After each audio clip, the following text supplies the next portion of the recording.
but we're Oh now streaming. no. Oh no. You recorded I was confessing my love for Dota to you. Yeah, really, really Have you wasn't. been watching any of the Half-Life Alex? Yeah, I watched a little bit of Lyric playing it yesterday and a little bit of Slacks playing it. Very different experiences from those two. Yes. But Yes. it seems pretty neat. Like I'm pretty stoked at the direction that things are going in terms of like it looks like it would be pretty immersive. I've never done a VR headset before. Well, I've done Never? it. Really? I've done it once, but it was with like an Xbox controller, so I haven't had like the fully immersive, like handheld kind of haptic glove almost type scenario.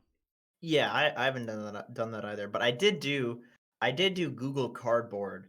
Do you remember when they were releasing those, like, you could kind of make your own VR headset with like an Android phone? I did Mm. that, and that was pretty cool. It actually worked pretty well. It worked. It actually worked. So obviously, well, I shouldn't say obviously because I haven't used one, but I feel like the really expensive VR headsets with like the hands that you can control and stuff like that would be way more immersive. But still, I remember being on a roller coaster and I was sitting on a chair, and the people that I was working with, we did it at work. It was like we like ordered one business expense stick. 'Cause that's what you can kind of do when you're working at a dank ass rich company. Dude, it's Mm, sick working for a company because it's just like you get a budget and they don't give a fuck what you do with it, really. Like nobody cares what like the little teams are doing with stuff. So like, oh yeah, we're testing out this thing, and it's really we're hmm just like putting ourselves on roller coasters and stuff.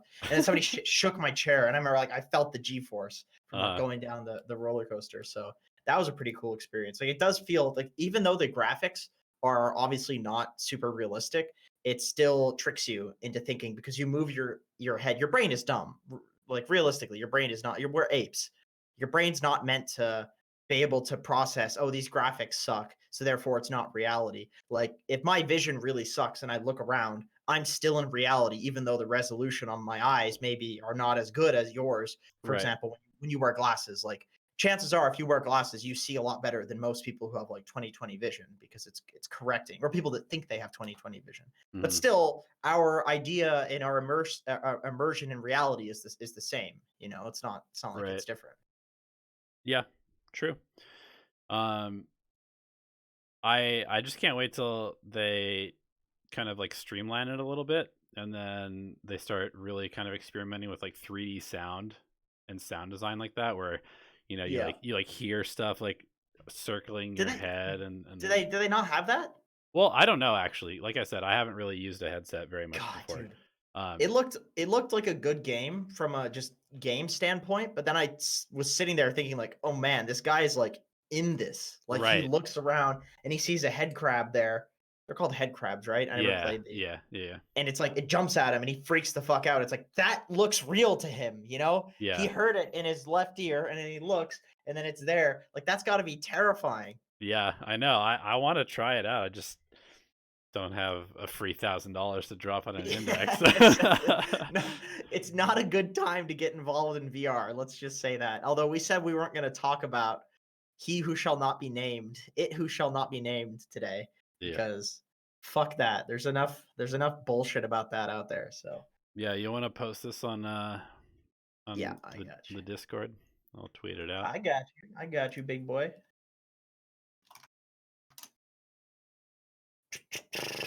What's up, guys? How's everybody doing? How's everybody doing? It's not Valentine's Day just yet, but we decided to kind of expedite because we don't know how long we're going to be around for.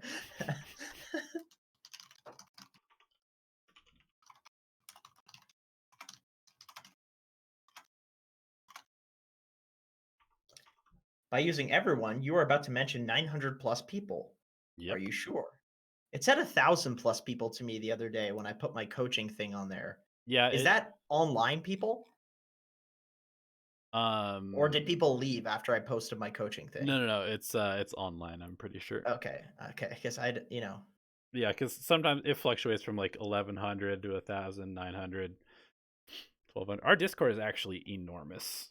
We have so many people in the Discord, so it's no wonder that we've got some absolutely insane people It's filtering crazy in. because I literally never use it. So I know. like, I feel like it's just this community that has nothing to do with me, but it's still like Dota Alchemy, which is weird. Yeah, there's people routinely asking like, "Where is Jenkins? I want to talk to Jenkins." But I You do interact with the talk. Patreon part Yeah, a lot, yeah. I do interact with the people that use the Discord, but not many of them. But like, geez, I message somebody like Hawkillionaire, once every couple of days, maybe, Mm. depending on the unless, he's busy or I'm busy or something. I message people a lot, and I'm sure he uses it. We got Bradley Dragon with us today. Jenkins, you're the best. Thank you. You're the best. So I can't be the best. God, that picture you used. What was I looking at in that? A soda or something like that, maybe a beer. It's like a picture of you and Moxie from King's Cup, or not King's Cup, the Jungle Jam, I think. Oh, I think that's a beer. I think that's a beer. It was cool that we got free beer for that one, Yeah, which sounds like is Colorado. yeah, which is really awesome. Dude, that's what I love about events is you go and like it's become standard somewhat. We even had this at like when we went to uh what was it that we casted together? Was it WESG. WESG? And they just kind of treat you like royalty while you're there because I mean, it makes sense. Like they want you to put on the best show possible so that their like broadcast looks good to like their investors and to like the fans or whatever. So they treat you really nice, but it's like you get treated like a king. It's really cool. You get free stuff, free food. I like that, man. Life is so hard at home. And then you go to these events and it's like, oh yeah, just put whatever you everybody else like ordering salads and stuff and I'm just like a total man child like ordering like ice creams and smooth and milkshakes and stuff. It's like if there's like a $20, how they'll sometimes give you like a limit on the amount that you can spend for like a lunch or something. Mhm. I will like push it to the absolute limit, trying to get the most calories out because like Just I gotta know take I'm gonna advantage of go that free food, man. exactly, dude. I'm gonna go back home and I'm gonna lose all of that weight because I won't have to eat, because I have the fat stored from that event. So it's like efficient. You know what I mean? Am I a bad person for doing that? I feel like it's just I want to abuse it while I can. That makes it sound so much worse. That makes it sound so much worse. But I'm just trying to get efficient calories, man. I mean, you gotta do what That's you gotta all. do, man. You guys liked our Herald video? I'm surprised by the uh, reception of that. Actually, Yeah, I'm it's pleasantly surprisingly surprised. positive. I agree. I think you titled it really well because the thumbnail being like you can't do this, and then we tried learning from a Herald player. It almost makes me think like I read the title first, and it's like we tried learning from a Herald player, and then the thumbnail's like it didn't work. Right. Basically, like I Exactly. like I like that. I think that's like that kind of tells the story, which is pretty funny. Yeah. You love the Herald video. That's awesome. That was like we kind of talked about that on the last Alchemy Answers, I think. So, hey, Yeah. if you guys have any other suggestions for videos, it's working, So Yeah, I let us think let us know what you want to see. I definitely didn't edit that one very well. Like I just did like basic transitions and just like cut together because it was like a 35-minute video that I cut to 15, and um I finished at like 11:30 and I was super tired because I woke up at like 6. Oh God. And so I was just like, all right, I wanted to do so much more with the editing, but I always find myself just editing until I'm like so sleepy that I'm just like, all right, fuck it, I'm just putting it out. Yeah. And I wish that I had a little bit more.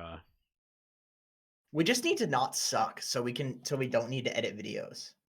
Well, I mean, I still wish that I need to start like learning After Effects so that I can make like cool in video stuff. Like if I want to highlight a hero, I can like draw like an animated circle around it and then show like a threat range or something overlaid on the video. I would love to be able to do that, but I just don't have the willpower to stop playing Dota long enough to learn these things.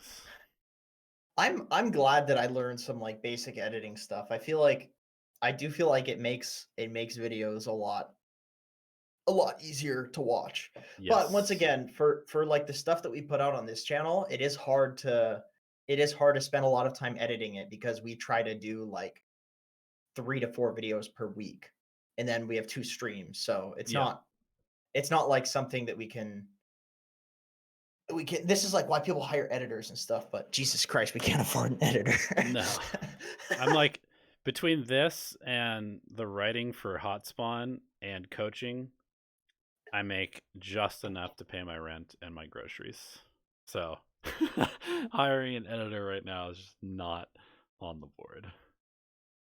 Yeah, I said I wouldn't talk about it, but governments are doing some financial support stuff coming out soon, hopefully for people Yeah, man. because I'm not unemployed, but I'll take it. I could use it. I know it's not unemployment though. It's like in Canada they're calling it like income support because Hmm. even people that are working from home are getting like they can't do there's no overtime. People are getting Right. paid less wages. My Ellie's mom just got laid off. Like because she was like relatively new to the company. She just got the job. So they're Mm, like, sorry, you're not old, like you're right. not an old employee. So yeah, there's a lot of money that people are not making right now. So yeah, it'd be nice to get some Some of that. extra moolah, free Agreed. money. Speaking of Okay. which, if you guys want to support the Alchemy Boys, patreon.com/Dota Alchemy, where you can get the dankest content that isn't on YouTube, also known as just our raw coaching sessions with no editing and really terrible quality, but lots of good information. Hey Uh, man, people like my coaching, okay? People like it. They say that they gain MMR. yeah, I just did another session today. Um, Nice. I'm excited to put it up there. I Talked find about the sessions quite cathartic. It's hard because it's like an hour of trying to or an hour or more of like trying to say something in a way that that individual will uh process it and actually get better. Because you can say the right information, you can say the stuff that somebody should be doing, but that's not the same as like teaching it. It's like a difference between just giving a lecture and reading information versus like actually teaching. Like the teaching part is hard. I understand why people go to school for being a teacher because I am not a teacher.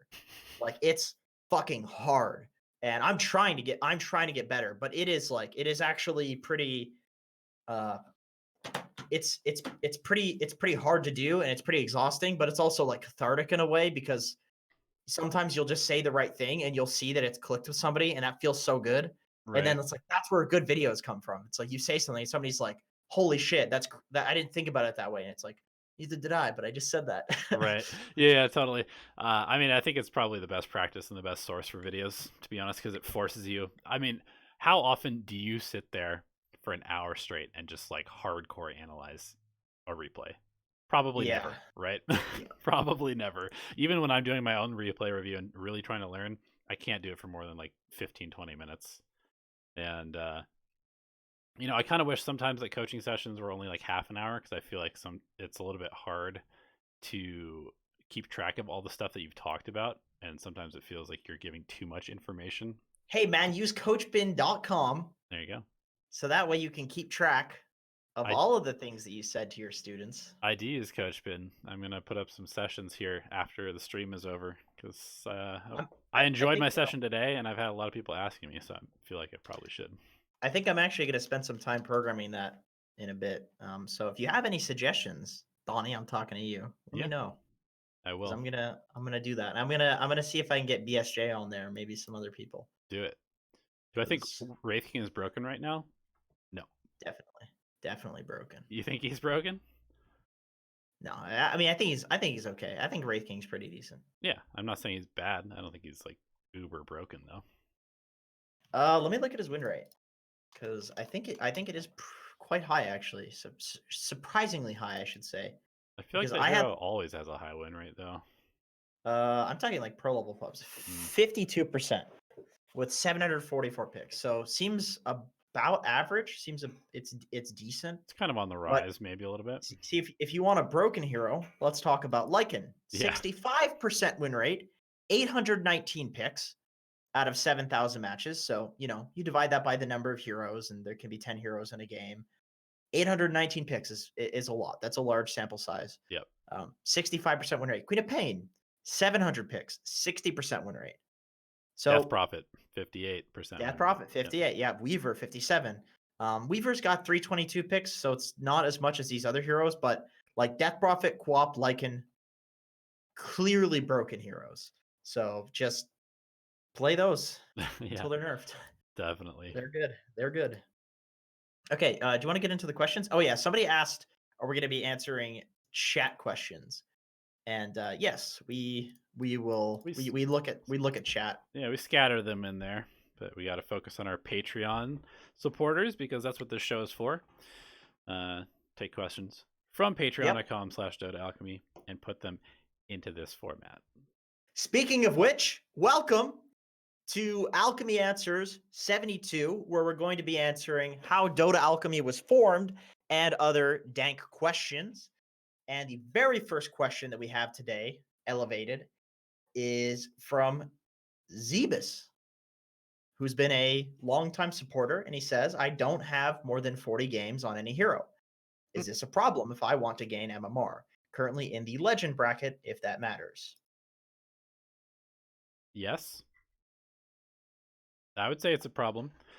I had another Patreon supporter ask me on Steam yesterday what I thought was the most important thing for gaining MMR, and I believe it's spamming heroes, playing like four heroes max. I think it's definitely top 3. It maybe you could come up with some other, hypothetical, like, okay, focusing on like your psychology, things like really high level stuff like that you could argue. But in terms of just very easy thing to implement, that is definitely up there.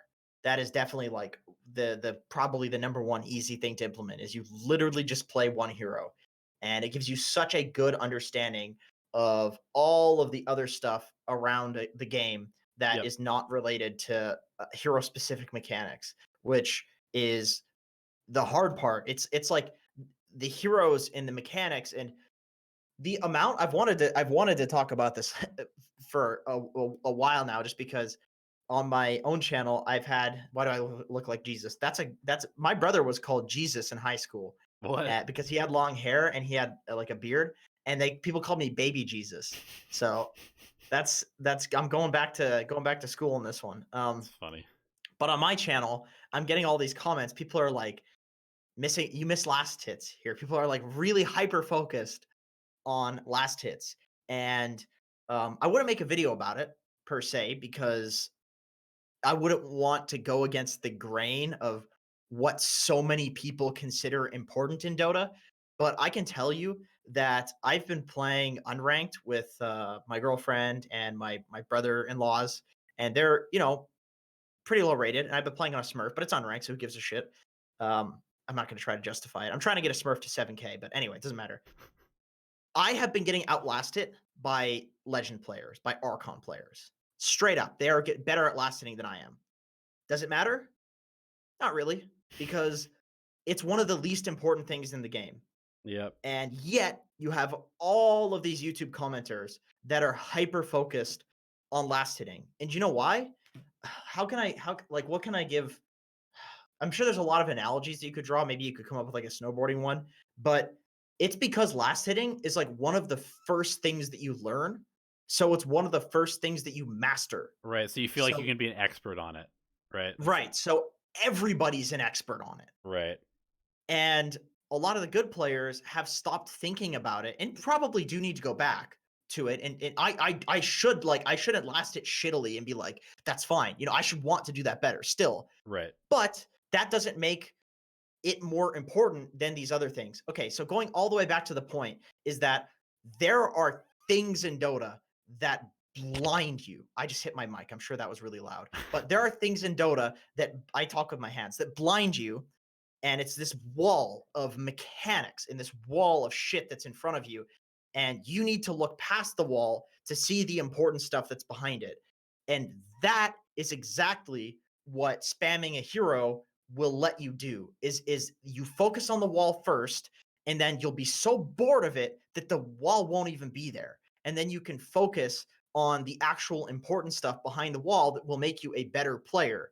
Like that's why in a lot of these videos where, well, I'm just gonna say it, Speed says like, okay, get better at last hitting, and you're gonna, I do, once again, I agree with that in the sense that you should always try to get better at anything, but it's not the most important thing.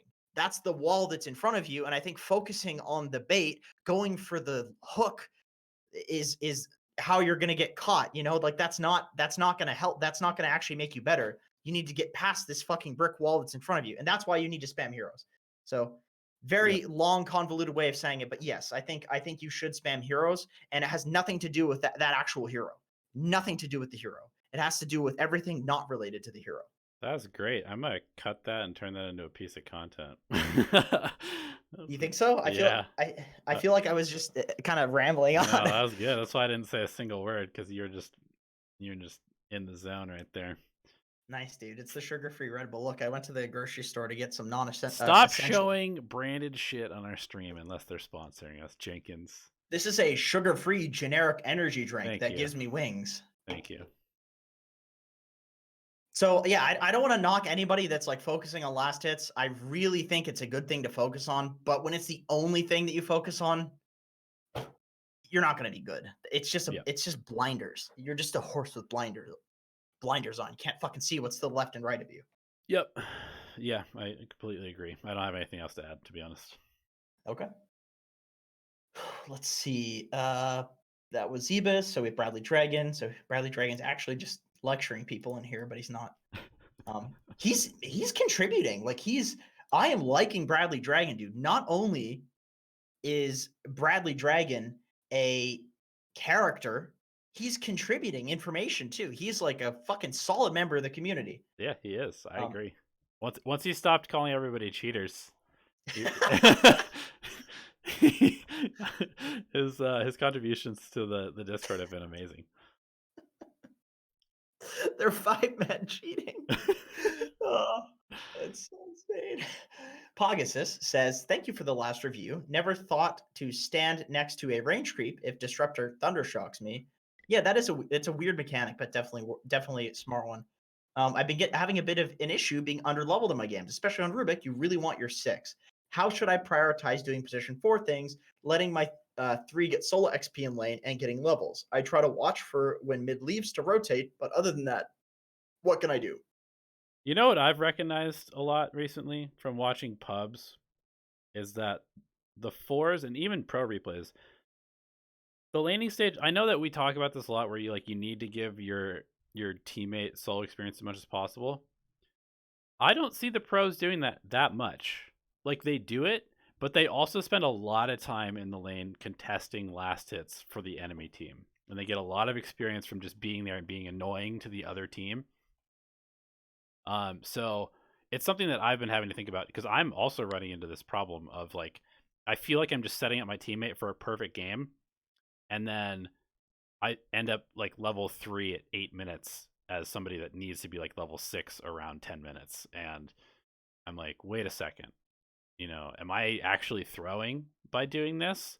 Do I need to spend more time kind of just like bashing people in lane, even though I feel like I'm like, oh, okay, well, the wave's in front of their tower, I should just peace out because they can just last it. But probably I should spend some time making sure that they're actually getting the last hits and not just being bullied off, because that happens a lot in pubs. Yeah, I think it depends. I think it depends on the lane. If you're against a pretty strong lane that can actually contest an under tower, you can stay there. But for me, like the way that you should get experience as a position 4 is you should be giving ideally in a game, you should be giving your position 3 such a good game that you can take the tower. It's going to be something like Beastmaster or Nature's Prophet in the current meta, where you really don't have any excuse to not win the lane. You should win the lane, you should take the tower, and then once the tower is gone, your position 3 can go jungle. Your position 3 can go like rotate to mid. Your position 3 will essentially start like playing the map, and that's when you just sit in the lane and get your level 6. Like once the tower falls, I think a lot of the game is made really easy. And stacking is also good too. Like if you stack and then your position 3 can go like take the stack at a certain point. Then you take whatever lane it is. But yeah, no, I think a lot of the meta right now is like you're playing the lane with some Beastmaster or some crazy, ridiculously strong hero like that. You don't really want to leave just because you can pressure. Right. And you pressure, and then you take the tower, and then that's when you get some experience, is when the map opens up. But a lot of the time, you are playing the lane pretty. You have like some headdress, and you're just pushing the lane and harassing and bullying and fighting. So Right. yeah, I'm inclined to agree. Yeah, I think that that might be one thing to really pay attention to in pubs in particular. I'm sure it functions a little bit better in immortal and high immortal games where like you can guarantee that um your 3 will go play the map when they're supposed to. But in pubs, they're going to just sit in the lane until the tower dies. But most of the time, almost 100% of the time, once tier 1 is down, they will look elsewhere. Most likely the jungle, and that's probably better for you if they get the fuck out of that lane, even if it is just to go jungle, than to sit in that lane. Yep. Yep. Definitely. Definitely. But it is hard. That's the thing, is that a lot of where you can get experience as a position 4 comes from getting so good at laning that the experience comes from having such an advantage in that lane. You Yep. know what I mean? It's like it's this weird like compounding thing where if you're a good support, you kill them when a bad support wouldn't because you catch them out of position, and then you have this lead, you take the tower, and maybe in like the lower rated games you don't take that tower because you don't get that kill, and therefore you have less experience. But Right. that's the thing. That's the nature of getting better at the game. If you're worse at the game, you're gonna be lower level. If you're better at the game, you're gonna be higher level because the little mechanics and things that you're doing is gonna result in you having a lead, which you can take advantage of. Yeah, So, I kind of sometimes think it is just that. I kind of like I think it's easier to play 5 right now just because 5 kind of just has to like sit in the lane with a headdress and just like provide regen and like eat spells for your carry most of the time. But as a 4, it's almost like playing a miniature mid lane because your job is basically to outduel the enemy support and then snowball off of kills. And if you're not snowballing off of kills, you're probably going to fall super far behind. Yep. Yep. Sometimes you're just behind. It's just the way it's meant to be. It's just a hard game. That's life. On what heroes is Ring of Trask viable as a starting item? Every fucking core hero in Dota. I am telling you, dude, I am clicking through as many high rated pubs, and Everyone's doing it. I'm so glad that I was on this train first. I was literally in a game. I told this story on I think our last Alchemy Answers Dude, of we like talked I about this when we did the patch note video. We were like, this is yes, probably yes. good. Right. So I think somebody in chat said that, and I was like, "That dude, that's legit, probably good." And I tried it, and then immediately in that game that I first tried it, I said to Ix Mike, I was like, "Dude, is this good?" And he's like, "It actually doesn't seem that bad, but I guess it doesn't." He was unsure, Hmm. but now it's like everybody's sure, you know. So it's like, dude, I'm so glad that I was doing that when people weren't sure. They weren't sure if it's good or not, Yeah. you know. Because I also posted a video about it, so now like everybody's gonna be like, "Oh, dude, Jenkins predicted that," even though like the video was when it was on the come up. So, but everybody just always attributes it to like whatever is like the first video or the one that has the most views. Right. So, like the support sniper, like I didn't invent that. I just made a video about it, you know. But Yep. everybody was like, "Ah, Jenkins, he made support snipers in my game." That made me so Ruining happy. games. Yeah, that made me so happy to ruin a bunch of pubs. Okay, Myra says, how to be more consistent. Let's say I'm playing decently most of the time. I'm going to move this over here so I can read the questions without looking away from the camera. How to be more consistent. Let's say I'm playing decently most of the time and climbing, but then there's a game here or there where I'm playing 1,000 MMR below my level. I have already reduced my time spent playing, and I'm taking breaks in between games. Any other tips? I'm so glad you asked this question.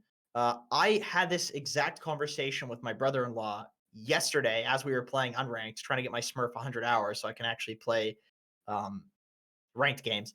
And the reason that I'm making this Smurf is because I was thinking about Monkeys Forever, BSJ, and one other dude that I know Smurfs, Lukey. So if you guys watch Twitch, you'll know who all of these guys are. They're NA players. They're all very good. They're all very high rated. Luki is like rank 11, BSJ like rank 50, Monkeys Forever rank 50. But you look at these guys Smurfs, and they play their Smurfs just as much as they play their mains. Hmm. About maybe 75% as much, but enough to have a consistent. They should be gaining a lot of MMR, but they aren't.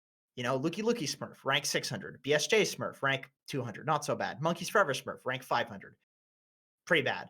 But the crazy thing is that their Smurf MMR is probably pretty close to what it should be. You know what I'm saying? Like Right. it's not like Luki is a rank 11 player and so he's dumpstering people on the Smurf. He's losing because on the Smurf he's playing in a different mindset.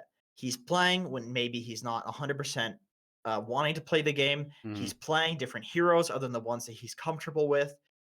He is actually playing at a lower level, and yet this is a 9,000 MMR player playing on a 6K account and losing. He has a Right. 42% win rate on this account this month because he's playing Morphling. So he's actually a bad rank 600 player, even though on his other account he's a good rank 11 player. Maybe he's like rank closer to rank 20, but he's a good player. So what's like the point of this?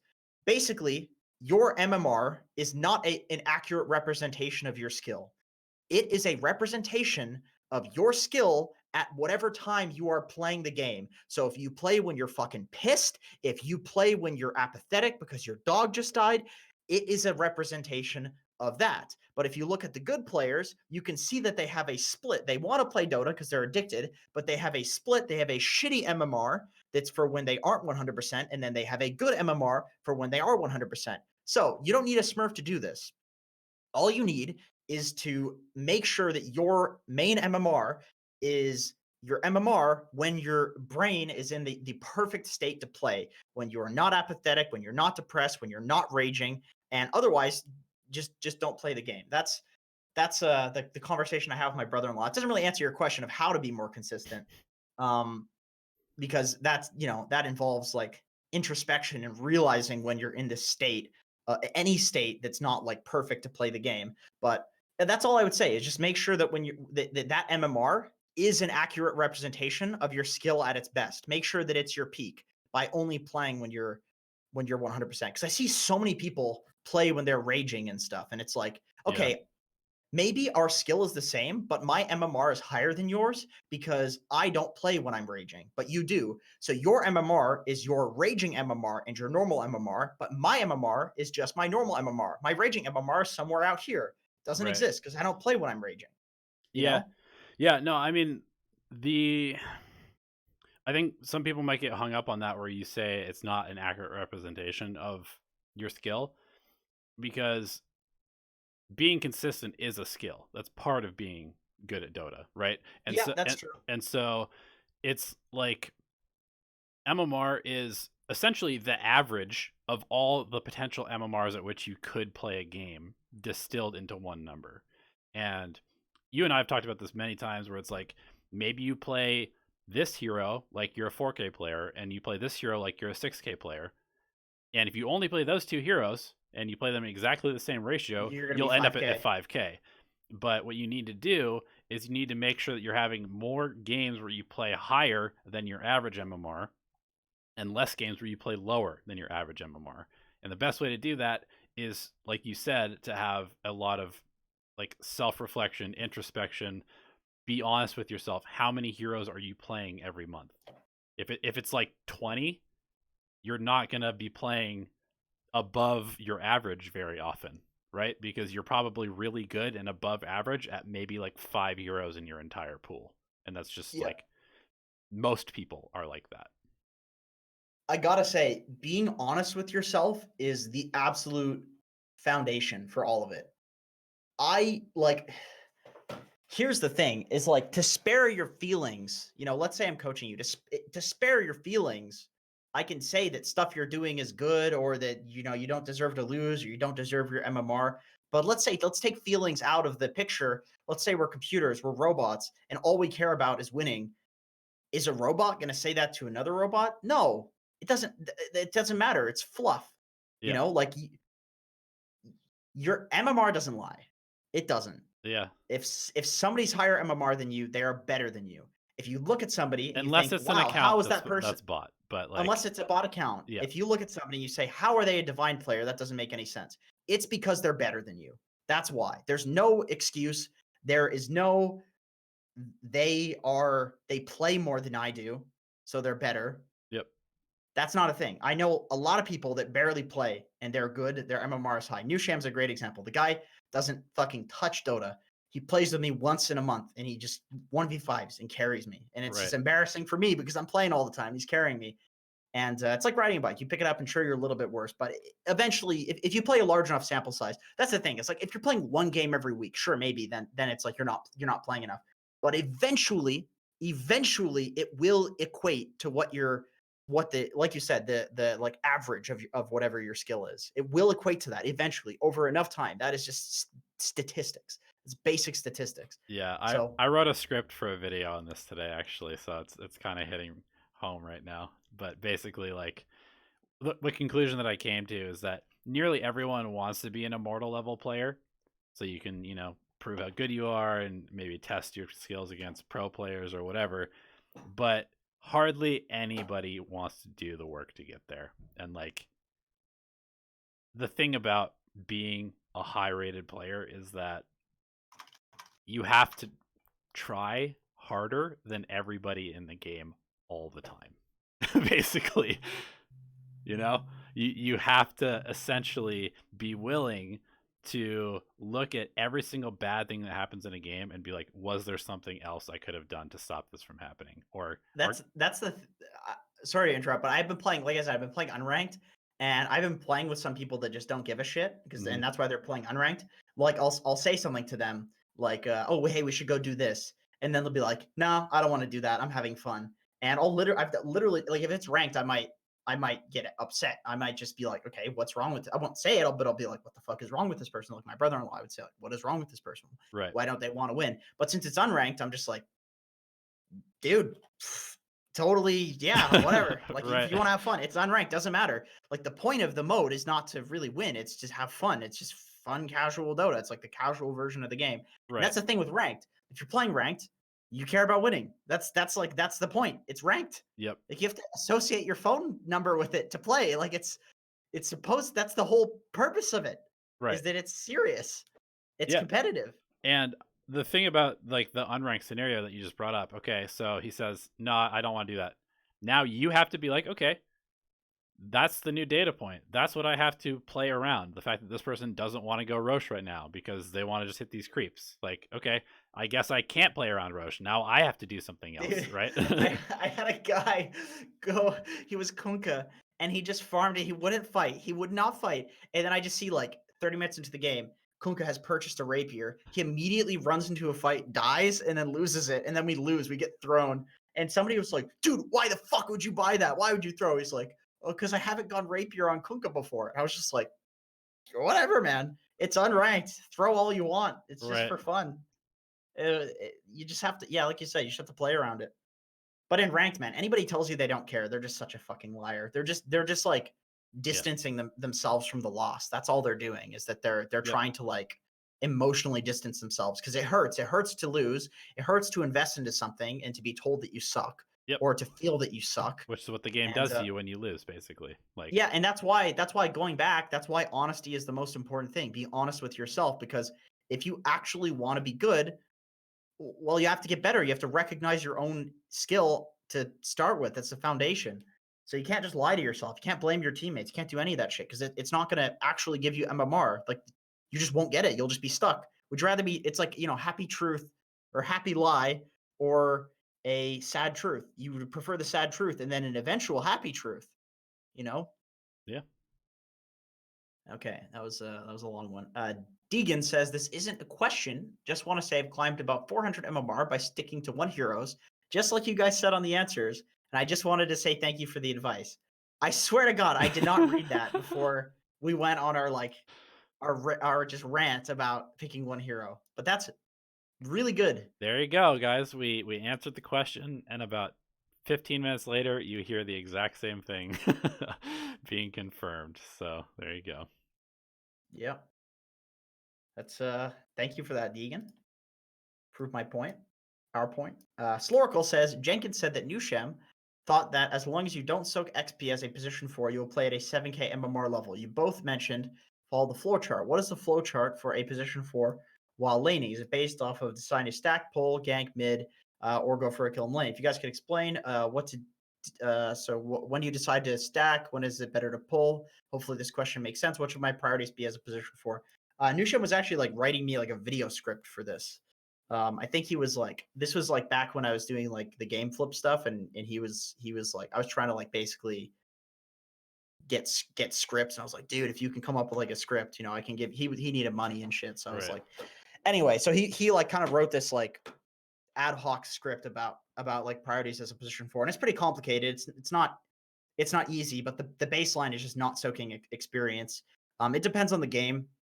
Like if the creep equilibrium is in front of your tower, we can't pull. So that's not a thing. That's a totally different thing.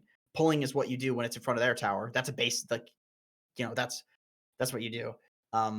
But when it's in front of your tower, there's like a few things you can do. You can like mess with them. You can stop them from pulling. If your core beats their core in lane solo, and you can just basically just have like a death grip on the lane by stopping the enemy support from pulling, you should do that, Hmm. in my opinion. If that's not the case, then just go stack and you can catch up or go for a gank on mid.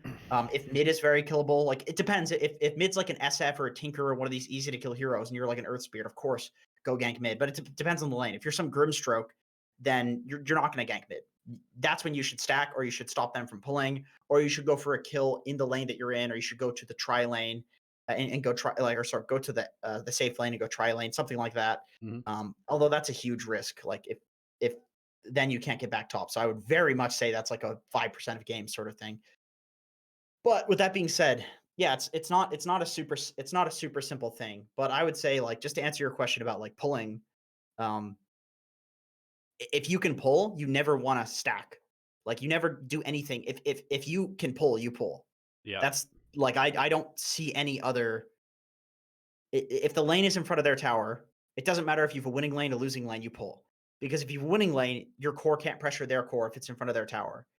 If you have a losing lane, well then Then obviously you then pull your because you're core gets losing. pressured off the wave, Yeah, so you need to exactly. pull. Otherwise, they get nothing, and the carry just owns them or So whatever. it's this flowchart only starts when the creep equilibrium is in front of your tower. Yep. And that's when you go stack. Stacking is probably like the most boring default option. That's like if you can't do anything else, you stack. Stacking's not that good. Stacking is just if you have nothing better to do. Yeah, But I would say that, like, to give you some other options of like where to start the flowchart.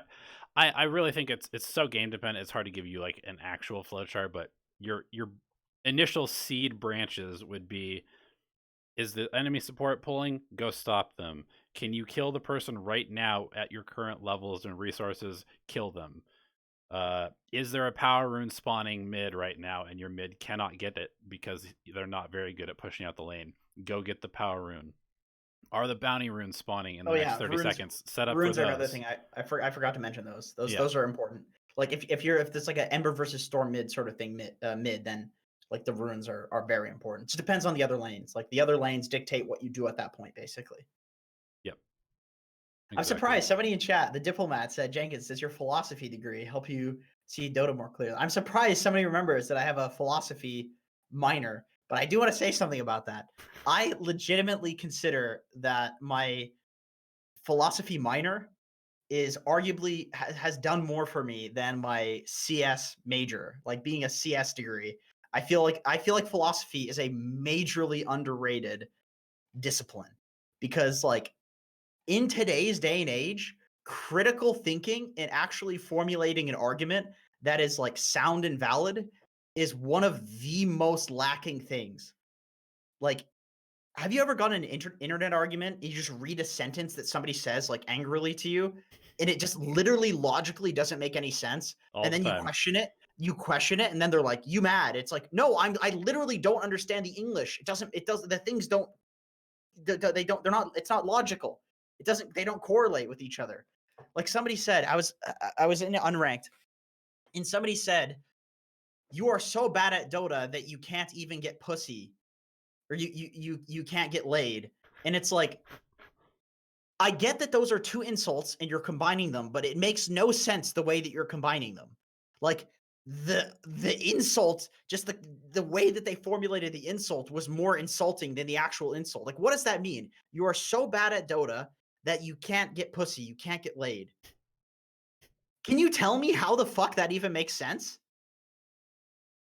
That doesn't make any sense. So that's what philosophy teaches you. Is it teaches you how to insult people on the internet better. All right. Yeah. Zebus says, how do you keep yourself from playing Dota and watching Dota Alchemy when working from home? You don't. You just don't. You just do it. Yeah, Let's be real. Let's be real, dude. just Dota it up, man. Unless you are like you're probably a billionaire if you work actually 8 hours a day. Most people are doing like 2 hours, 4 hours of work max. Can we just be real here? Everybody's spending, even if people don't play Dota, video games, whatever, these fucking normies are on Reddit and Facebook and LinkedIn, updating their LinkedIn pictures and Yep. chatting on Slack and like nobody's doing work for 8 hours a day. The So amount of fuck it. focused work that the average person does is probably like 20% of their day, maybe 15% of their work Yeah. day. No way. No way people are. Unless things have changed. I mean, I haven't worked a regular office job in like a few years now, but when I did, it was, there was a lot of I mean, these people are pretty efficient. They're pretty damn efficient, but with 2 hours or 4 hours of their day, they're efficient. With the other 4, well, they're efficient at one thing. That's jerking themselves off. Will my mental sanity still be okay if I only play on C server? I mean, at least it's not US West. I don't. Do people even play US West?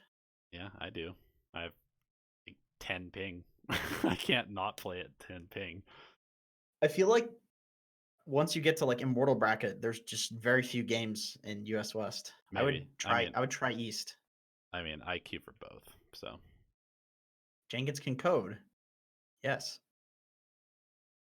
Many languages, including French. How do I beat this new racing farming radiance in the jungle in 5k MMR?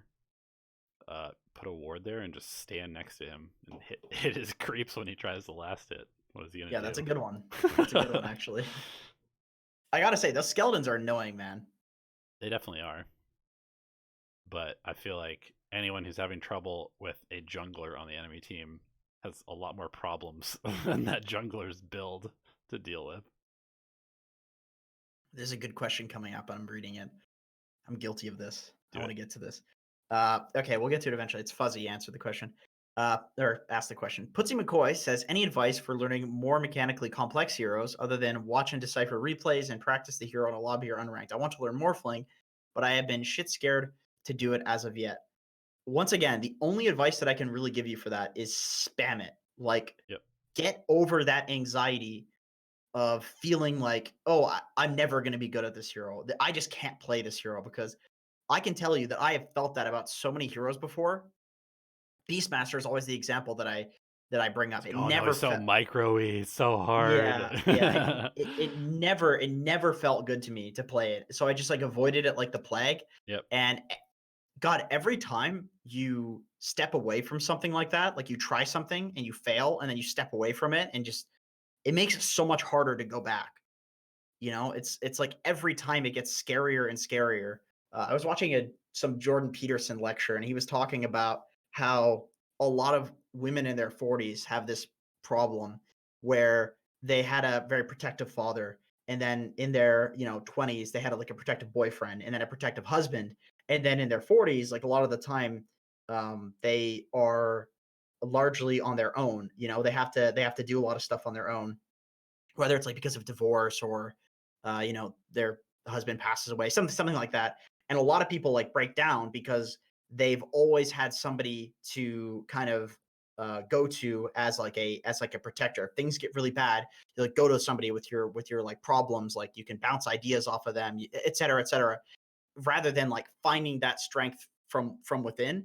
And I think that that's one example of it. This like the way society is with like women in their 40s or whatever. That's one very specific example of it. But I think this idea of like a protector also happens in every single facet of life, including Dota. And for Dota, it's playing your comfort heroes. Like a lot of the Yep. time, you play a hero you're uncomfortable with, it feels fucking terrible. And what do? You You go regress. immediately You back to go the one. immediately back to the hero that's giving you a crutch when really that discomfort that you're feeling is you getting stronger. You need to start enjoying that process. Trick yourself into feeling like that discomfort, that anxiety is a good thing. It's part of it's the process of actually, peeling away at that thing that's making you uncomfortable and getting better at it. Do not go back to that protector. Just go learn Morphling. When it starts feeling uncomfortable, do not go back to your comfort heroes. I got to tell you, man, Yeah. probably the biggest reason that as a tier 2 player, I could never go tier 1 in the time that I was playing professionally is because I would always go back to Pudge as my protector hero. I would get uncomfortable, I would go back to Pudge and I would just keep playing that. And I was a one-trick pony. All people needed to do was ban out one hero, and for so many years I never learned anything else. And now I know a lot of other heroes, but the problem is, it's like you can play for 3 years and then people just have this idea of you as like you can't learn any heroes, and that idea will stay. It's like you already had your shot basically. Yep. Like I think that's just how it works. Is like people are excited about these new fresh faces, the new talent, but then if you don't prove yourself immediately, all of a sudden you're just thrown into the pile of like all the old players that are anything that they could have done, they would have proven by now. So yeah, it's pretty important to not like I've experience with this going back to like a protector hero, and it can really fuck you over in Hmm. terms of actually getting better at the game. Because now I'm so much better. I feel like I'm so much better than I was, but I'm a grandpa now. What am I gonna do? Don't Yeah. be jank. Don't be a Yeah. I grandpa. mean, I definitely have been doing that with because I play a lot of 5 and I've been getting a lot of 4. And the 4 heroes that I really, really should learn to be able to be a good 4 player are Rubik and Earth Spirit. Those 2 heroes would really make my hero pool like excellent for position 4. And I think that 4 probably fits my playstyle better than any other position. But every time I play Rubik, I'm just like, I can see myself potentially being good at this hero, but I'm just not there. And then Earth Spirit, I just really just don't play. And it's like, it would be minus 500 MMR to learn that hero, which is kind of why having like a second account at the same level is pretty good. But Yes, it's not yes. something that I've ever done. So, The thing is, though, we're gonna talk about Smurfs right now because I see somebody asking in chat, and I got to be honest, I don't like that this is such a taboo topic because I get that it really bothers people, and it bothers me to have to play against or with a Smurf. Um, but with that being said, it is such a competitive advantage for professional players that I don't see how you can be competitive without having a Smurf. Having an account that you can play on to learn a hero and basically lose, hmm and then keep playing on your main in the best possible games with Arteezy and with Sumail and these players that you want to play with because it makes you better. When there's like millions of potential dollars on the line, I totally understand why people do that. But the thing also, is it might give you a that pocket trickles pick. down. It might give you a pocket pick too that people don't know about, right? Yeah, yeah. And that's the thing is it does trickle down though because people people above Smurf, so it's like, okay, well, I'm getting Smurfed in my game, so I'm going to go Smurf in lower games, and it just trickles down. Now everybody Smurfs. So it's a hard problem to solve, actually. It's a really hard problem to solve. I would say that the biggest problem that comes from it is not for me to get a Smurf in a game. Is not that much of a problem. It really isn't because I'm already addicted to Dota. I'm going to keep playing it. The problem is the new players getting Smurfs in their games and ruining the new player experience. That's Yes. the issue. Is I feel like new player smurfing is fucked up. But I agree. smurfing in like, if you can get a smurf that's like roughly the same MMR as you, then that's a lot more reasonable. And like I said, I don't like that it's the way that it is. For so long, I've never had a smurf. People always like flame me when I was playing pro. It's like dude, you need to Smurf. You're just binge queuing on your main and losing so much MMR. People thought I was insane. But I don't know. I'm just vanilla as shit. But finally, I'm giving in. Finally, after like so many years of playing, and man, it's pretty nice. It's pretty nice, actually. I'm literally the highest MMR I've ever been. I'm 7.6k. I'm actually almost 8k. I'm only playing solo. No party queue, no cheating, nothing. My versatility is high as well. I'm not spamming any heroes. And you know why? I'm playing it late at night on a fucking Smurf in unranked. Yeah, I mean, you know, I've always kind of felt like the amount of hate that people who Smurf get is kind of unwarranted, unless they're one of those people that like they're literally Smurfing like 2,000 MMR below their normal MMR, and they just like shit on their teammates and the people that they're playing against, and just tell them how terrible they are at the game. Like that's obviously not okay. Um, but I mean, I grew up playing sports, and the best the best games I ever played, the ones that I learned the most from, the ones I had the most fun playing, were when we were playing against people that were way better than us, because it pulls the best out of you to know that you're playing against somebody that's better than you. And maybe that's where the smurfing thing is kind of hard, is because you don't necessarily know that they're better than you until they're already like owning you. But at the same time, if I wonder if you were playing mid, let's say, and you like picked your hero, and the other mid is like you're notified that you're playing against a mid player who is 6,000 MMR and you're 4K or something like that. Would you play significantly better knowing that you're playing against somebody way better than you, as opposed to just playing against somebody who's like 4K and then all of a sudden they shit on You you? probably pull your pants up and kind of try pretty hard, Yeah, buckle in, tuck in your shirt, that'd be pretty so to interesting, speak. actually. People But either crumble under pressure or they perform really well. Most people tend to perform pretty well when faced with a challenge that doesn't have like dire consequences if you fail. I'm honestly not a huge fan of that argument, and I don't know. I can't even say why. It's like an emotional thing almost. I just don't like the idea of putting the burden on the victims of smurfing, so to speak, like the people that I don't like to. So, but I am with you in the fact that I don't think that it's as simple as people make it out to seem. Because, like for me, I am pretty. I really want to play that league next year, and Yeah, there's if you get top 8, that's over $20,000 in Canadian. That's like $30,000, and every 3 months, split 5 ways, so that's like 6 grand Canadian every 3 months. That's a lot of fucking money. That's a lot of money for just playing Dota. for just playing Dota. So there's money on the line now. And Yep. Newsham actually said this to me recently. He's like, Jenkins, I think you're well, he's probably wrong about this because he's just like, he's just one of my best friends. He's just super nice. He's always been so nice to me, like thinks really highly of me, even when everybody else thinks I'm shit.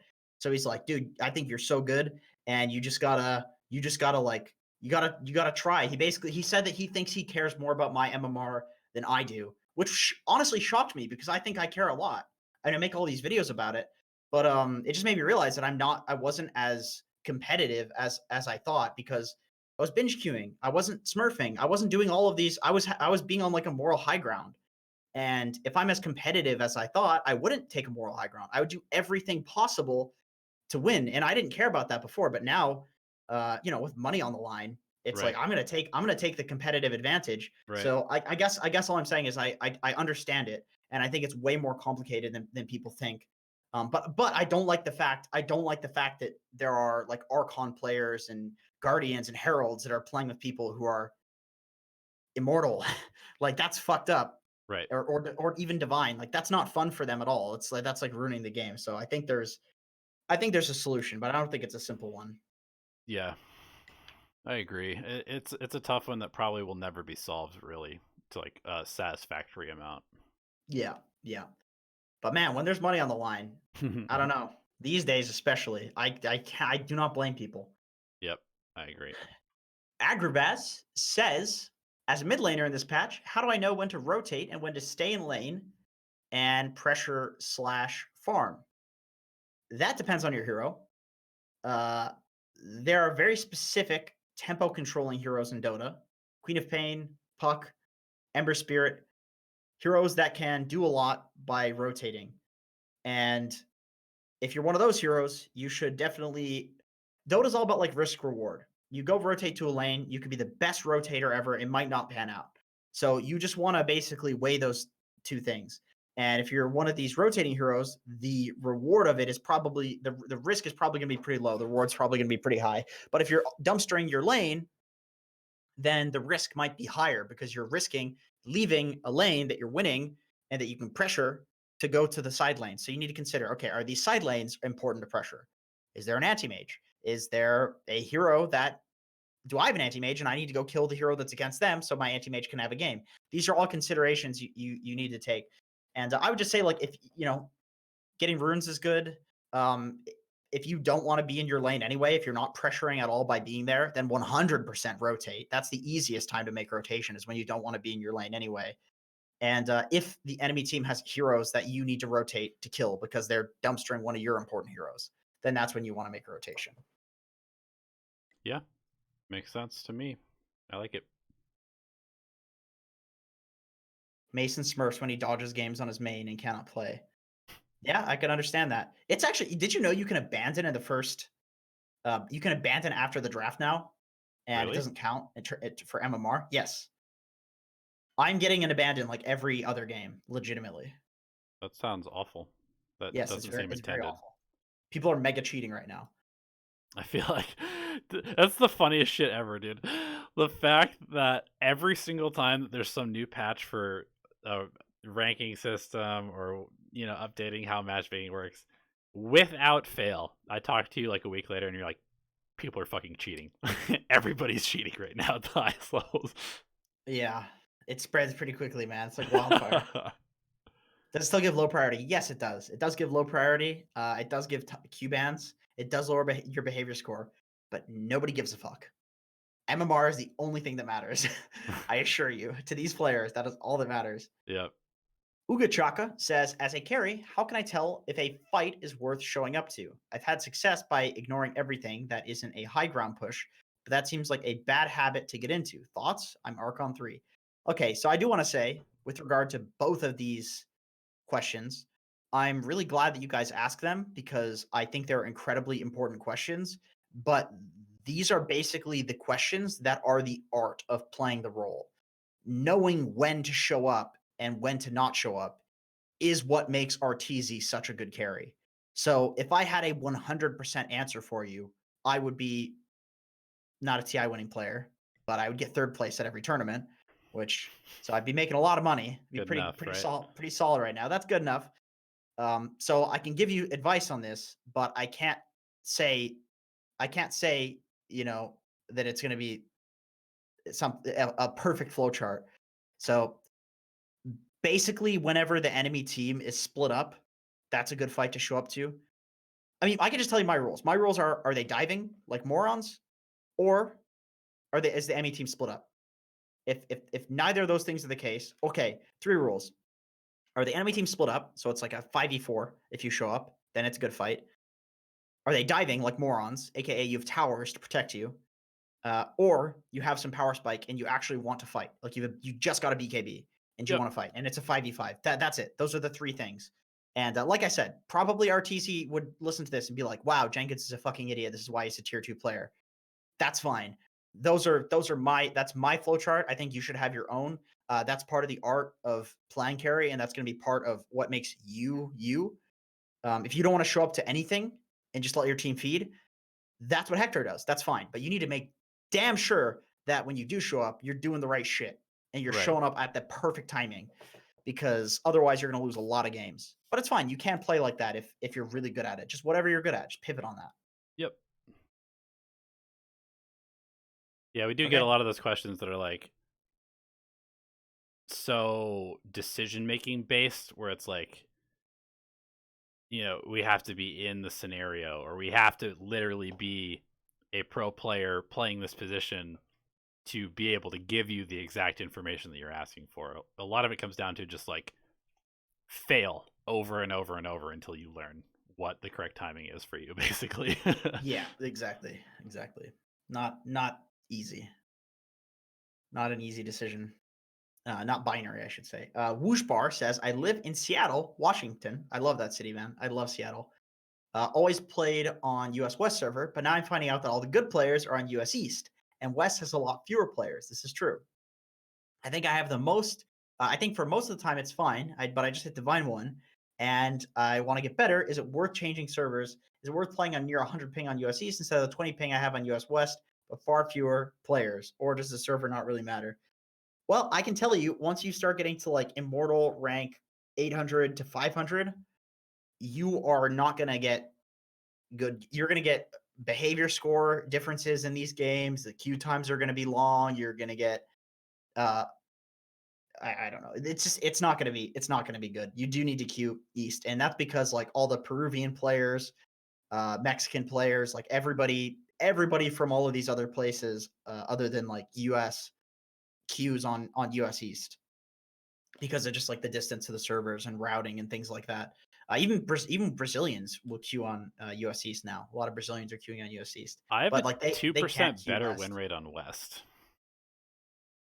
The thing is, like It's when you're divine 1 or 2, it's not going to matter that much. But you're getting to the point where it will actually matter. yeah. You're on the cusp.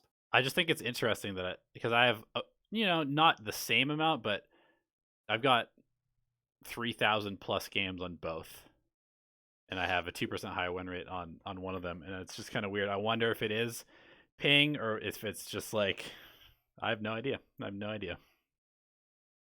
Yeah, I would say you're both.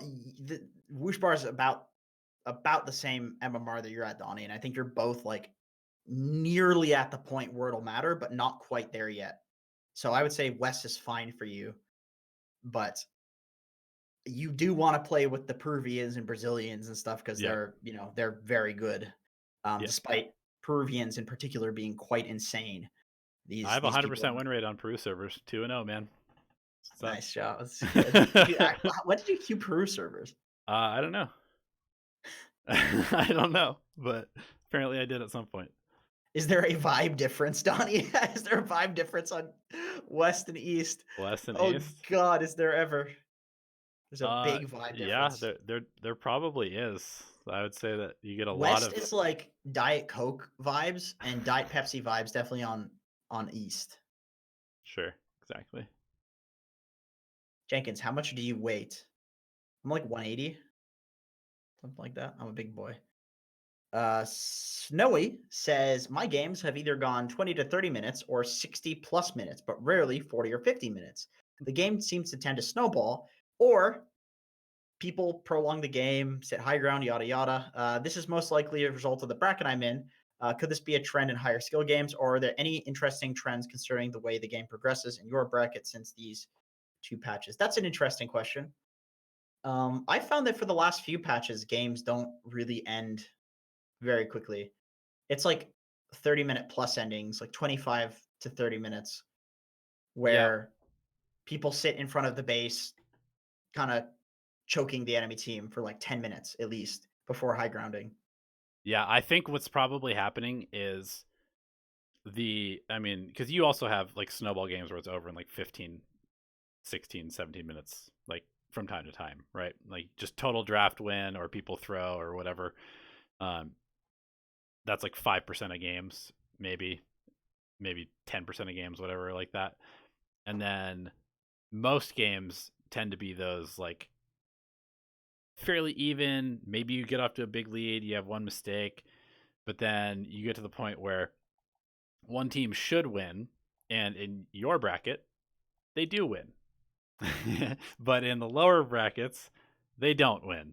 They continue to just sit there with the advantage, then they throw it, then the other team throws it back because they're still super far behind and they overextend, and then the team that was supposed to win tries to win again, but they're not as strong as they were before in terms of their lead, and so they throw, and then the team throws again because they overextend, and then suddenly you have a 60-minute slugfest, and it's basically just like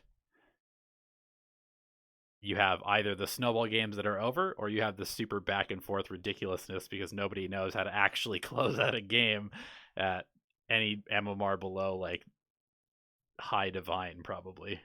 I I I do want to say though that there have been the occasional games that end really early because of how good necro books are and Mhm. Helmdom on like Beastmaster and Nature's is a strong hero. Yeah. Like there definitely has been there have been heroes that are picked where I've seen games end really early, like 15 minutes. Meepo picks, that kind of stuff, like Yeah, exactly. Just some Huskar. insane snowballs. Yeah, Huskar gets an Aegis, runs down the lane. Yep. You kill him, you win. You don't kill him, you lose. Yep. Fucking ridiculous. So yeah, I'm sure that's a trend in all brackets. It's just that the two timings are going to be different, but you will still see the two timings. Yep. Fuzzy. Okay, now we get to this question that I was reading earlier that I really wanted to get to because I really like this question. I like that. I like that you're calling us the fuck out. I really like that. He says, "Why do you perpetuate the MMR supremacy status quo? I refer to statements and implications such as you can gain 1000 MMR with this. It is especially surprising seeing you openly talked about the ebb and flow of MMR during learning. A very commendable effort, he says in brackets. MMR is a function of skill, consistency, mental health, etc. However, those are not a function of MMR. Well, I beg to differ for me, but that's addiction. Focusing on MMR is always myopic because emphasis inevitably creates a fear of losing MMR, which has a strong adverse effect on the aforementioned factors: skill, mental health, etc. Or feelings of inadequacy, shame, disappointment, and the like, which I feel every day. All terrible. I said that, not him. All terrible for learning and having a good time. I understand MMR obsession and rankism is an enormous issue in the community and culture. However, uh, would you lose that many boxes of Diet Pepsi by going a little against the crowd in this? Boxes of Diet Pepsi. I buy crates. Joke's on you. It feels that most patrons primarily want to get better and not focus on their MMR so much. Thanks for any debate. Love this question. I do want to say, please call us the fuck out. Like, I straight up want to be called out for bullshit. I And like this. before you give your answer, I just kind of want to clarify something, because when we say that something is a 1000 MMR problem to fix, it doesn't mean that the MMR is the important point. It means that fixing this in your game, also known as getting better at Dota, will just naturally gain you 1000 MMR. You're not doing it to gain 1000 MMR, but because you do it, you will gain 1000 MMR. And sure, maybe it's not good to uh, refer to it in terms of like MMR measurement, but at the same time, it is probably the clearest way to demonstrate the importance of a concept to fix in your own game. It's Good. just for me, it's like it's a way to measure how important something is. Like Yeah. it's really hard to say. Let's say like I'm focusing on, and I totally agree with you. And I do want to say before I go off on this, I actually think we can do it less. Like I think we should and could do it less. And I'm glad you said this because it's reminding me that we should. So I do want to say I agree. So my justification for it is not saying I disagree. I'm saying I do agree. But my justification for it in a lot of cases is that if I'm doing like carpentry, for example, and I get really fucking good at making birdhouses. The reason I use this as an example is because this is what my dad does, and I I have no idea how to judge. Like, if you go to this carpentry camp for the weekend, how much better do I get at it? Okay, I can make a birdhouse that's twice the size. Do you measure it in size? Okay, I can make a birdhouse twice as fast. Do you measure it in terms of speed? I was watching this philosophy video, Alan Watts, the other day, and Nice. he was talking about life being like a symphony, and he was just talking about how music is not something you measure by the speed at which it's played. Right. Like the entire composition is what matters. You know what I mean? It's not like Unless a the entire race. point of the song is to be played fast, which some of them are, but like Some of them are, but for it's most music, it's context. not. Yeah, yeah. So it depends on the thing. It depends on how you want to measure. And in Dota, the best, the most effective way to measure the importance of a problem, the speed at which you can get better at something, is by using MMR. It's like a nice measurement, and I agree that so many things play into it, and it's not perfect by any means, but it's the best we have. I Hmm. I can't say if I didn't have MMR, I would have no way of saying like how like Hockeyillionaire's skill compared to Ugachaka's skill or my skill compared to Donnie's skill. I would like how do I compare Diet Coke to Diet Pepsi? Oh, Diet Coke is good. Diet Pepsi is great. Diet Vanilla Coke is fantastic. What are these words? What's the difference between these words? They could all mean the same thing. It's so relative Right. to the person. So that's what it is for me. Is that it's a way to have like a standardized measurement for something. And with that being said, I think like clickbaiting it in thumbnails and some stuff like that, that can all stop. I think that's not necessary and it does perpetuate it. And I think just the like ideologically not perpetuating an obsession with it is like good for what we want to achieve, what we wanted to achieve and what we want to achieve with Dota Alchemy. Is like we wanted to just do like positivity, PMA, getting better. Like so I totally agree with that, but it is very useful and it's a huge bait to use it as a form of measurement because I just don't know what else to Right. use. Yeah. Yeah. It's just like I don't know. It's just kind of hard to think of any other way to describe getting better other than maybe like because sure you could use your win rate I guess for a month. That might be one way to do it if you just like track your win rate, but there's no way to really use like an overall win rate because right now, I mean, if you look at even pro players on Dota Buff, like Miracle, his win rate's like 55% over like 14,000 games or something like that. Does he play like a 55% win rate player all the time? No. He probably plays like an 80% win rate player like 6 months out of the year, and maybe like a 70% win rate player 3 months out of the year, and then like a 20% win rate player 1 month out of the year. But how do you quantify that in any other way than something like MMR, which gives you like a concrete number to at least reference for where you stand in the general population? People definitely do it. They like switch the focus though. Like instead of focusing on getting better and having MMR be a measurement of that, they definitely uh focus on just the number. Yeah. Like I've been guilty of that. We're all queue. Like for example, I wouldn't queue with Ellie. I was only queuing when um I could queue with New Sham because he's a tier 1 player basically that just is playing World of Warcraft and shit. So he doesn't play that much, but I would only play with him or with my friend Ray Lalisa, who's like a 9K mid player. And I realized that like it's fake MMR if I'm only queuing under these circumstances. It's just focusing on the number as if that actually makes me better. But I should be so good that the MMR should come easily for me, and it is now. And I'm so happy with that. I'm so much happier focusing on that and having the MMR come as a reward for that. And it feels so much more just so much more rewarding. So I definitely think that anything that we can do to switch the focus and give people that same feeling is insanely important because I do think that there's like a plague in the Dota 2 community Hmm. for this. But once again, it's still really useful. It's a useful tool, but probably overused. Okay. Crave said, "Is Shiva's guard good on Wraith King against PL?" I would say probably another hero should build that. Probably like you build kind of as like a pseudo right clicker, and I don't see how Shiva's guard is going to help you do that at all. Like I'd really prefer some Aghanims or Rapier or You're better off building a Battle Fury than a Shiva's Guard if you want to deal with PL. Like Radiance Battle Fury or Radiance Mjolnir or something like that.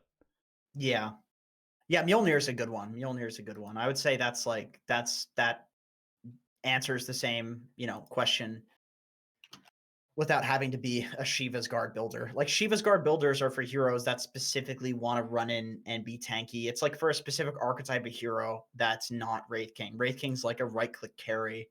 Yeah. And I mean, if you're playing offlane Wraith King, sure. I don't think Yeah. that's very good. But if you're playing offlane Wraith King, then yeah, that's actually fine. It's like Kunkka's mid will sometimes go for like a Daedalus build and be like a right clicker. Sometimes they'll go for like a Shiva's Radiance what's it called? Spirit Vessel build. And it's like just depends on what you want in the game. But anybody who's picking Wraith King is picking that hero to be like a guy that's going to crit the enemy supports for 1,000 damage right now. So if you're trying to play that style of Wraith King, I would say no, it's not a legit item.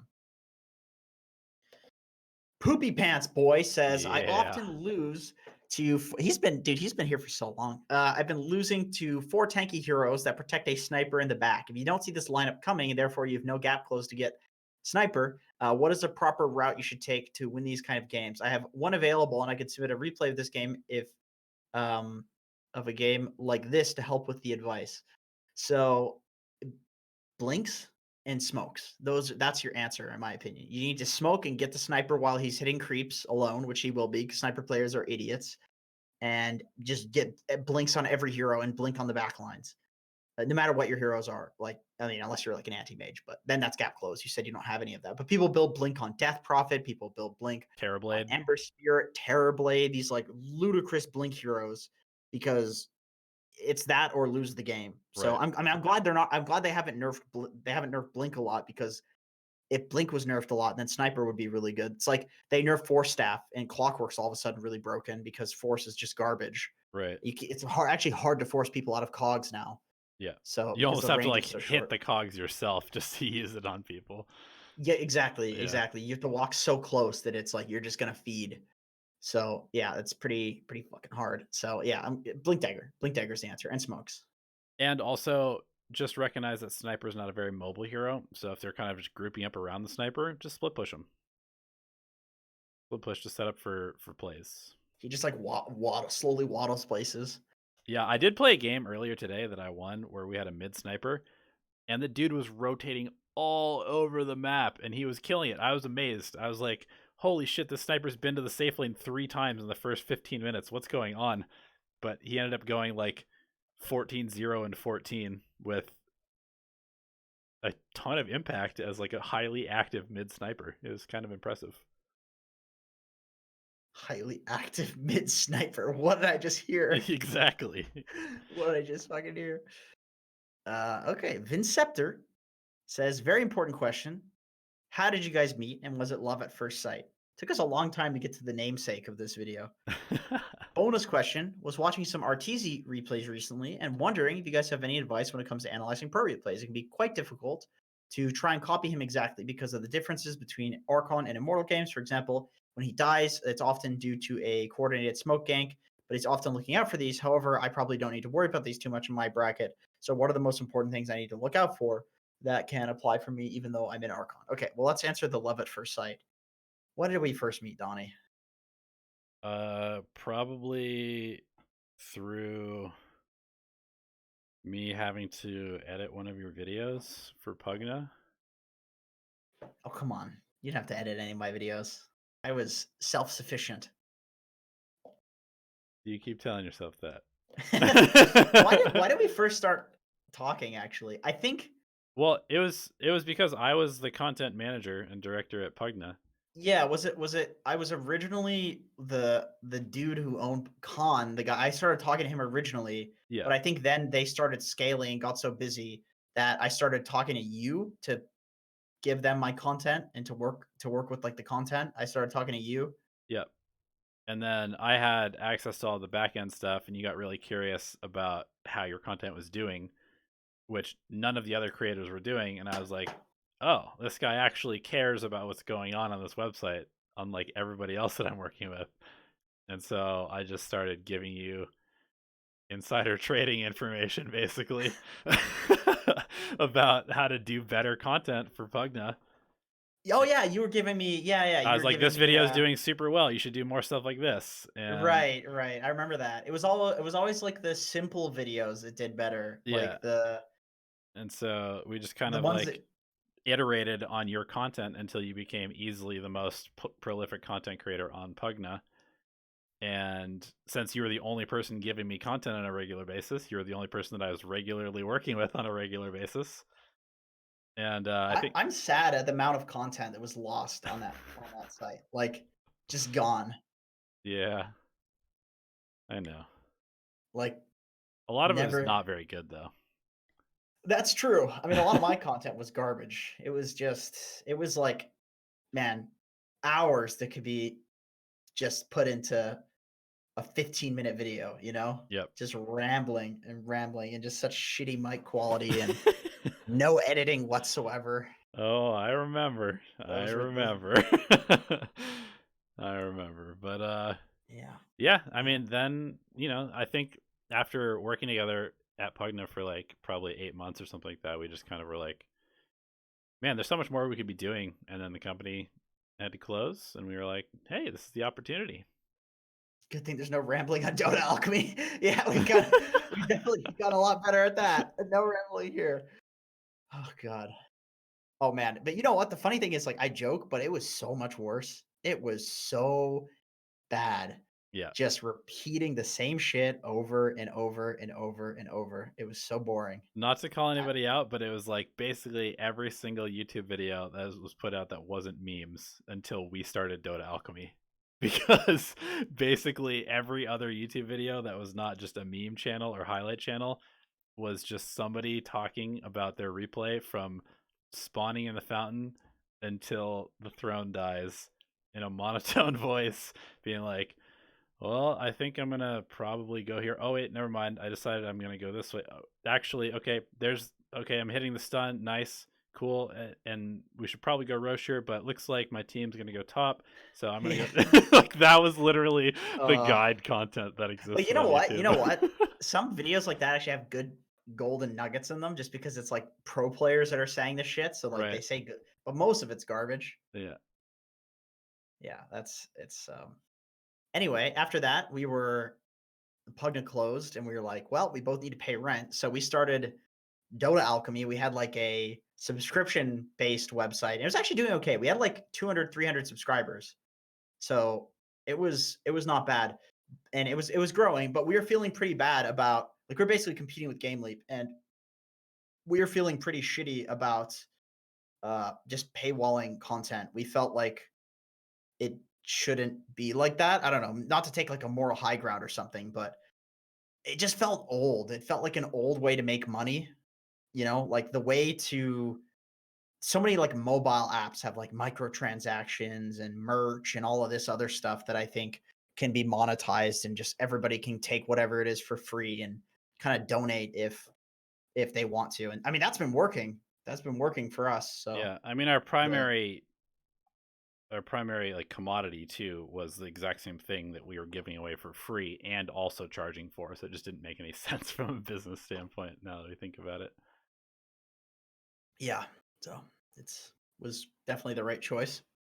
I never thought I never thought I would have like a YouTube channel with people that actually cared about what I was saying and stuff. That's pretty cool. Even if it is just about a video game, it's still pretty fucking surreal to be honest. Because I grew up watching YouTube, so.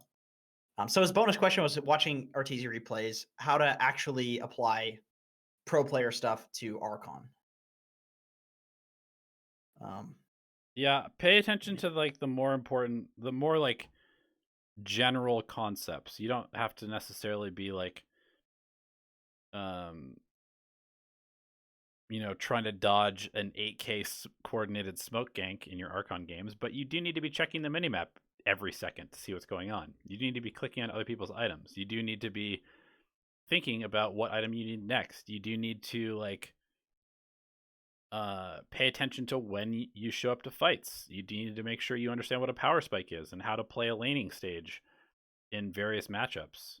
And I think those concepts alone will get you a lot closer to whatever MMR goal you want than trying to understand like Arteezy's deep thoughts about how to play in an 8K MMR game. yeah, yeah, I would say watching your own replays is probably going to be of a lot of value to you when it comes to not dying to ganks and things like that. Just looking where the enemy team is at all points. Yep. Um, Generally speaking, yeah, I would say like the farming video that I made with like the camps, like that's what's going to get you killed as a carry is when you're farming camps that are just like too greedy and then the enemy team just runs in like, oh, I want to farm this camp. Oh shit, there's a guy here. Get him. Like nobody's gonna come look for you, Right. but they'll find you if you're farming a camp that they should have access to. And if you're a carry, just farming like only the safe camps, a lot of the time that's going to be fine. And like a lot of camps are going to be safe in low rated games, and that's definitely something you want to abuse. You want to just take as much farm as you can.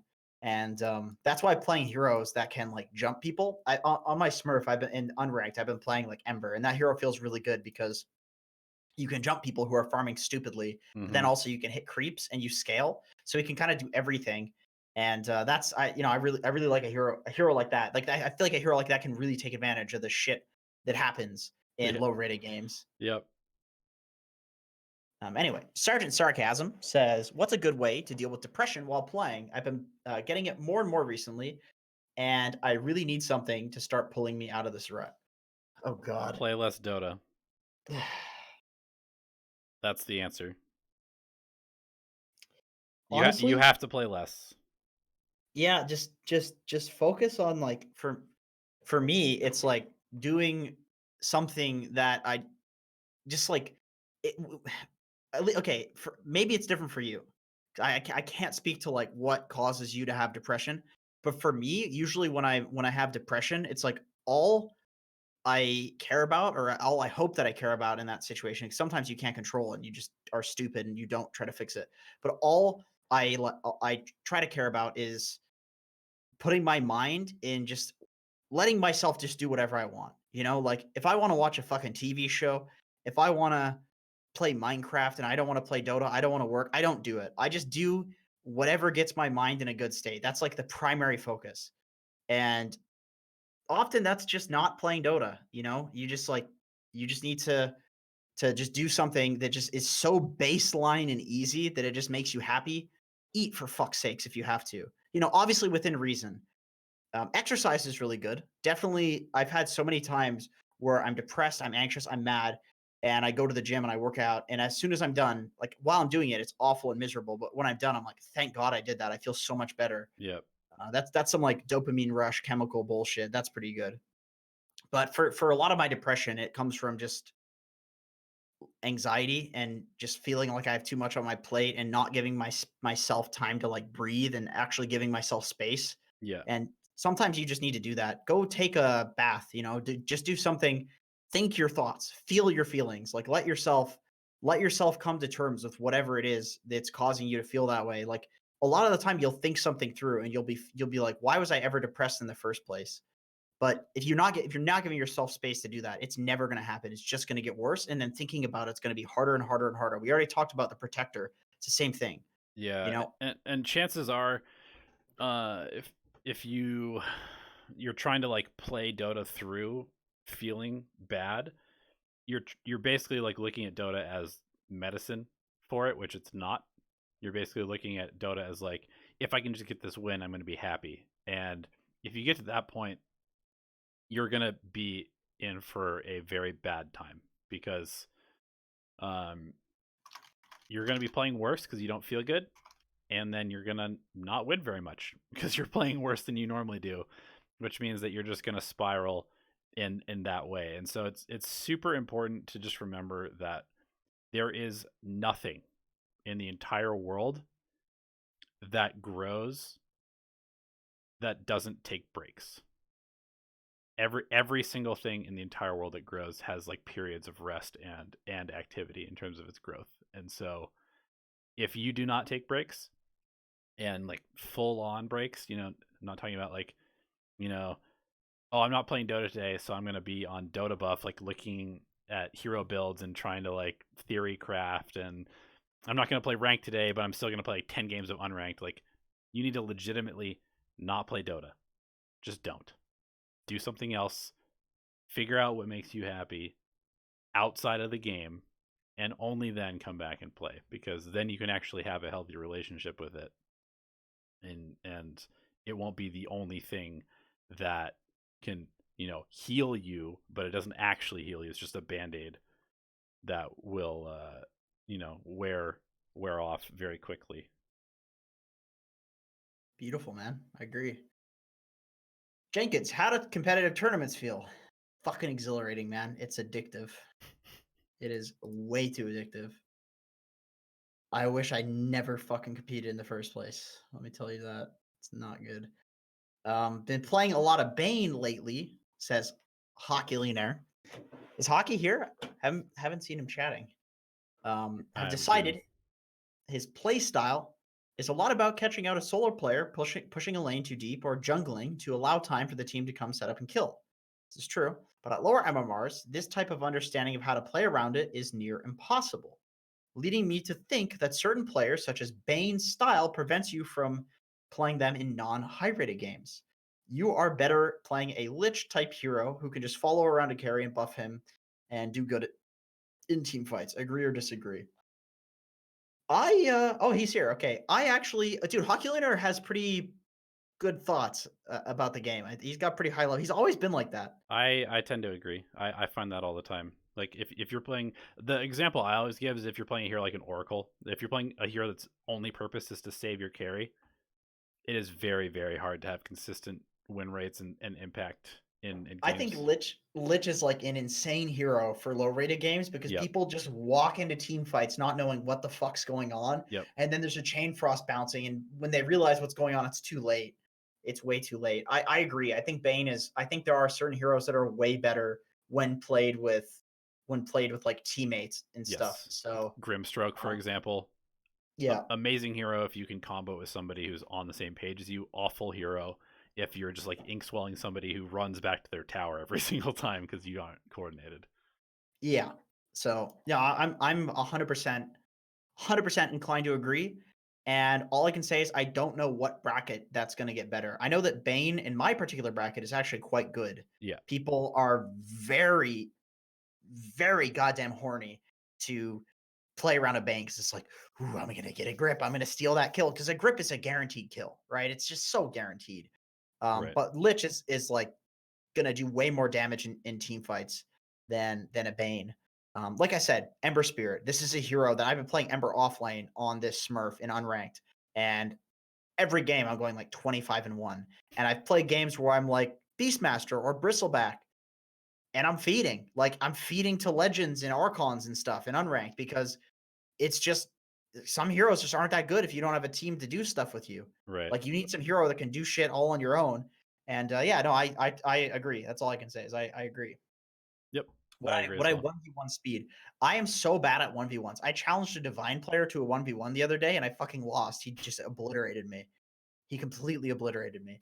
That's just dude, I was 1v1ing Turtle. When Turtle was like Archon or yeah, he was like Archon. He was beating me. I'm not a good one. I have like 10 games of SF. I don't know. I'm not a good 1v1 player.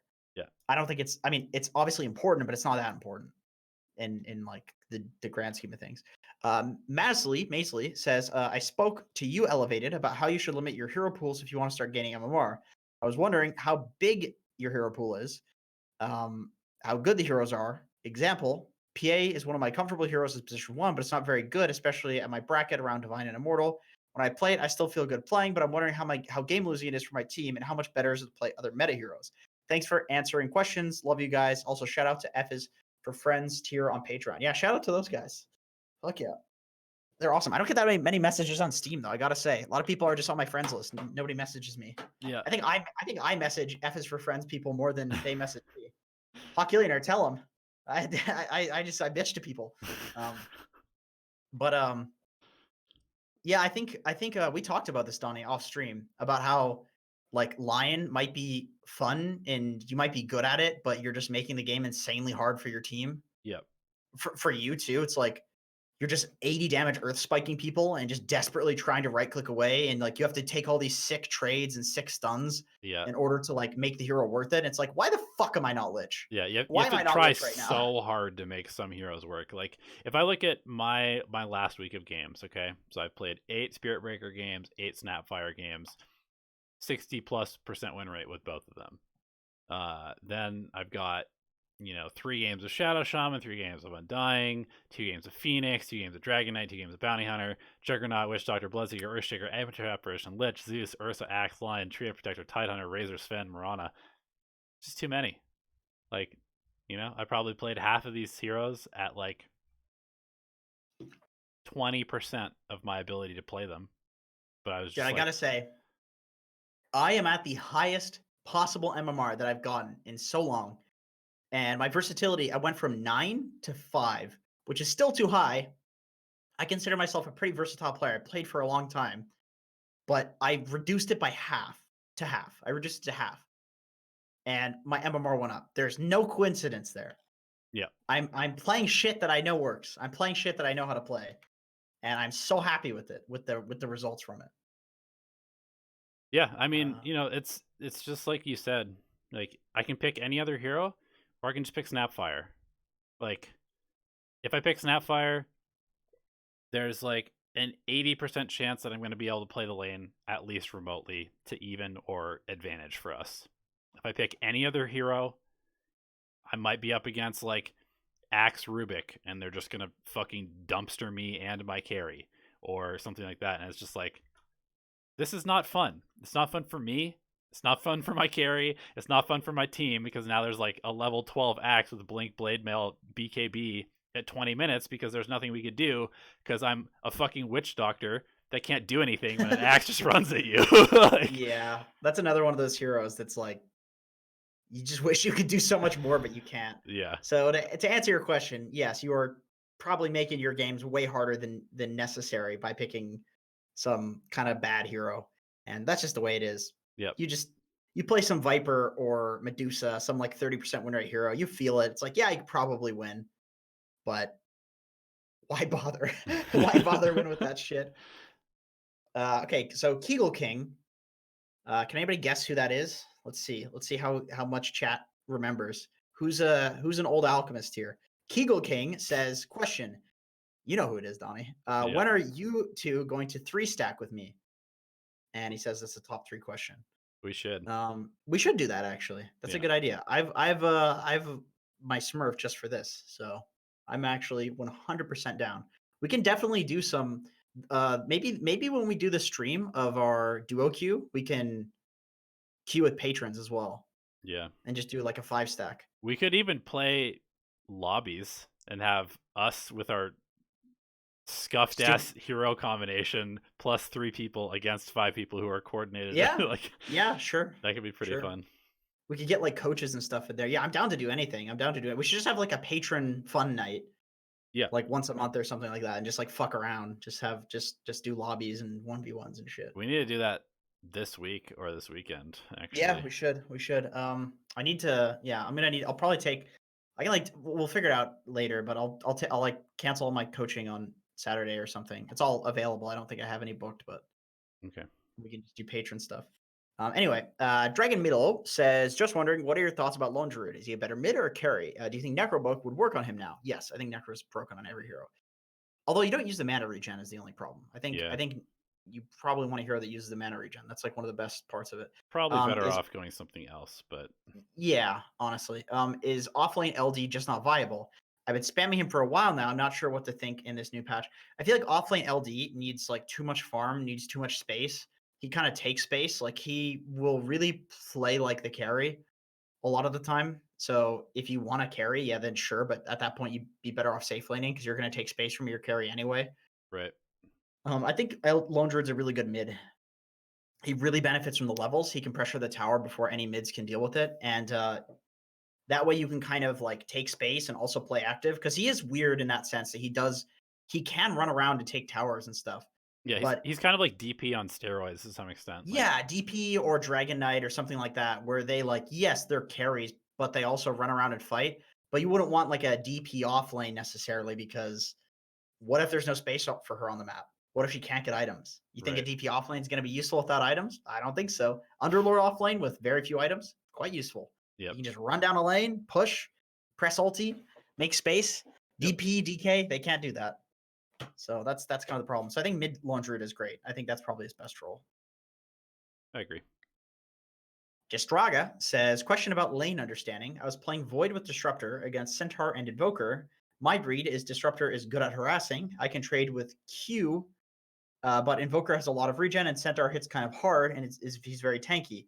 Um, I think we can win the lane if I help my disruptor to trade, and we lose the lane if I just hit creeps. I approach to the lane thinking like Mason would be Mason would win this lane and kind of get lost in the middle. How do I read that lane? So it's What heroes you? Centaur Invoker versus Disruptor, and I don't think he mentioned the carry. Because that's a pretty Okay. important part of the equation. Yeah, definitely. I would say that lane you probably hit the you probably just hit the Centaur. Like Yep. Disruptor is actually pretty annoying for Centaur because the Q is magic, Yep. and you just hit him and zone him.